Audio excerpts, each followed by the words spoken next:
आता बातमी थंडीबाबतची।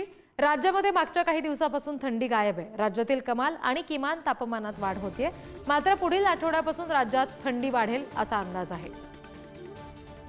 एकंदरीत 4 जानेवारी नंतर थंडी वाढेल असा अंदाज हवामान खात्याने वर्तवलेला होताच। त्यामुळे आता मागच्या काही दिवसापासून गायब झालेली थंडी आता पुन्हा एकदा राज्यभरात जाणवेल असं म्हटलं गेलेलं आहे।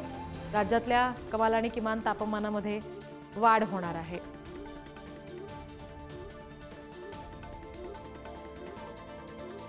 त्यामुळे आता राज्यभरात पुन्हा एकदा थंडी कमबॅक करेल असं म्हटलं जातंय। मागच्या काही दिवसापासून खरं तर काहीसं तापमान वाढलेलं होतं, तितकासा गारठा जाणवत नव्हता, पण आता मात्र पुन्हा एकदा साधारणपणे पुढच्या आठवड्यापासून राज्यात पुन्हा एकदा थंडीचा कडाका संपूर्ण राज्यभरात जाणवणार आहे।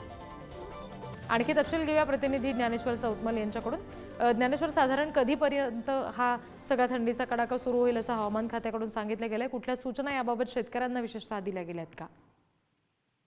आपण बघतो की राज्यातल्या मागील काही दिवसांपासून थंडी जी आहे ती गायब झालेली आहे। पुढच्या आठवड्यात थंडी किंचित वाढेल अशा पद्धतीची माहिती, अशा पद्धतीचा अंदाज हवामान विभागानं व्यक्त केलेला आहे। दक्षिण भारतामध्ये राज्यात मागील काही दिवसांपासून पाऊस सुरू आहे आणि त्यामुळे या भागाकडून राज्याकडे बाष्पयुक्त वारे वाहत आहेत आणि त्यामुळे उत्तर भारताकडून येणाऱ्या थंड वाऱ्यांना जो आहे तो अटकाव झालेला आहे आणि परिणामी राज्यातल्या किमान तापमानात वाढ झालेली आहे आणि त्यामुळे राज्यातली थंडी जी आहे ती गायब झालेली आहे। या किमान तापमानासोबत कमाल तापमानामध्ये देखील वाढ झालेली आहे आणि ही स्थिती अजून किमान आठवडाभर कायम राहील असा हवामान विभागाचा अंदाज आहे। पुढच्या आठवड्यात थंडी परत येईल अशा पद्धतीची माहिती आहे। जी ज्ञानेश्वर, धन्यवाद दिलेल्या माहितीसाठी।